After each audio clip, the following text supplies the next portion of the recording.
historically, production has been the thing that has propelled human society forward, and that has a lot to do with the technologies that humans use to build all sorts of structures that then allow them to really control and maintain and dominate the earth through humans, through human resources, therefore through human production. The thing that I find missing in that is, okay, what happens to reproduction? What happens when all these systems of production and technology take away resources? How is nature, the basis on which this whole earth exists, going to continue? Will nature be able to keep reproducing its own systems, both ecologically and genetically, and are humans, other organisms, going to be able to continue to be reborn, or are they going to go extinct? So how can we maintain the ecosystem in which humans are only one part, but all the other organisms and plants and animals and minerals are an equal part? And only by doing that can we really think about the earth as being able to go forward into the future, because otherwise we will use up the resources. We will find that some of the animals or plants that we really need are being used up and will go extinct, and we can't use them anymore, and therefore if we depend on them, we will eventually go extinct. So conservation and reproduction, allowing reproduction of nature and its systems to continue, is what is going to allow humanity to reproduce itself and to continue.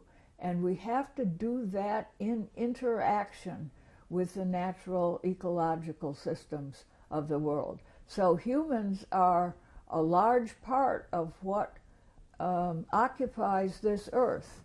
And humans, if without population control, if humans simply keep on reproducing, and then we take everything we need to keep ourselves alive and to reproduce more humans, we're going to use everything up. And eventually the earth will go silent, humans will go extinct, and maybe the whatever lives on might live on, but it might not ever evolve again into what we think of as humanity.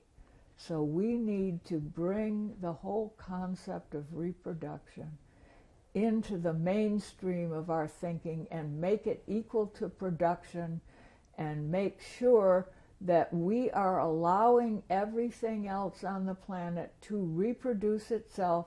And we have to do that by understanding the laws of ecology, and we have to do that by passing laws of conservation and what resources we can use, how much we can use, and when we have to stop and set places aside and allow them simply to reproduce themselves.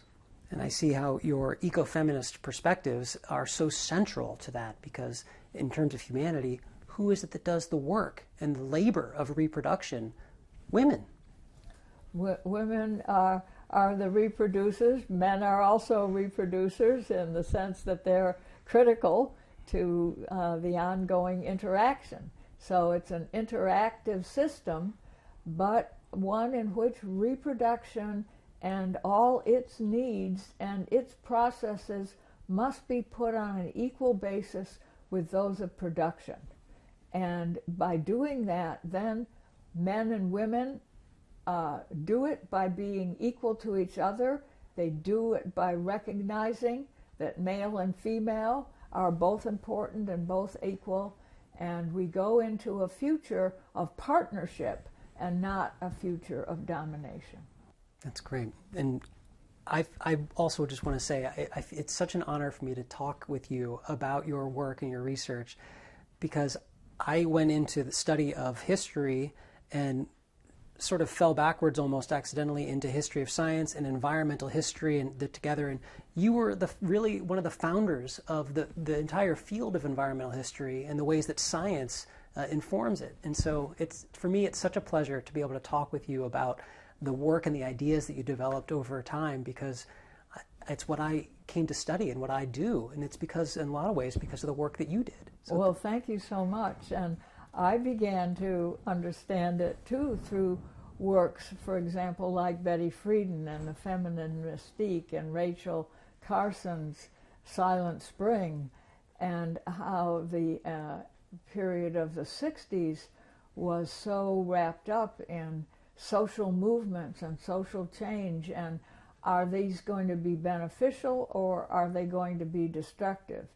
And how do we make gender and women and reproduction come to a forefront and to interact equally with the forces of production?